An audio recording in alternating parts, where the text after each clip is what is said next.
सिंधी ड्रामनि ऐं फिल्मनि में अमर जो लक़ब माणींदड़ अदाकारा मैडम रोशना अता 1940 ईस्वी धारे शहर सुल्तानकोट ज़िले खैरपुर में वलद आगा दिलबर मुराद जे घर में अखि खोलियाईं। वालिद उन वक़्तु नालो शहज़ादी रखियो। रोशना अता जॾहिं 6 सालनि जी हुई त पूरो ख़ानदान सऊदी अरब लॾे वियो।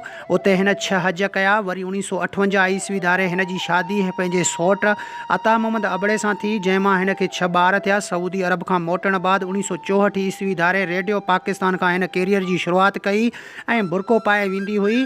मैडम रोशना अता जी तालीम सिर्फ़ मैट्रिक आहे। रोशना अता हिकु बहितरीन लेखक भी हुई। ड्रामा ऐं फिल्म पाण लिखंदी हुई ऐं डायरेक्शन भी पाण कंदी हुई। मैडम रोशना अता 1972 ईस्वी में मूंझारनि जो माॻ मां हिन खे काफ़ी शोहरत मिली। मैडम रोशना अता 20 खां मथे केतिरा ई सिंधी टेलीफिल्म कया, जंहिंमें धरती, लाल कुंवार, धरती ऐं आकाश, हाज़ुर साईं, रत ऐं अजरक, उमेद, बुलमाची, तूफ़ान, घूंघट लाहे कुंवार, मुर्ख ऐं ॿिया बि केतिरा ई शामिल आहिनि। ड्रामनि में गामू, सचार, घरभाती, आस, ज़िंदगी, ओलड़ा, फ़ैसिलो ज़मीर जो, भूए हिन भंभोर में, जियापो, मारवी, जंगल, तपस, चार मुसाफ़िर, दरिया पार, शेर सवा शेर ऐं ॿिया बि केतिरा ई ड्रामा शामिल आहिनि। ऐं मैडम रोशन अता खे ममता खां बि काफ़ी शोहरत मिली।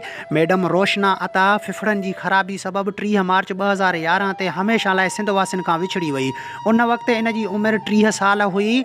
मैडम रोशन अता जूं कयल ख़िदमतूं हमेशह यादि रहंदियूं। रब पाक खां दुआ आहे त पंहिंजे हबीब जे सदक़े मैडम रोशना अता खे जन्नतुल फिरदौस में आला मक़ाम अता फ़रमाए। जेकॾहिं वीडियो पसंदि अचे त असांजे यूट्यूब चैनल खे सब्सक्राइब करे घंटी जे बटन ते क्लिक करे ऐं नोटिफिकेशन ऑल करे छॾींदा। मिलंदासीं कंहिं नए वीडियो में। तेसिताईं अल्लाह हाफ़िज़।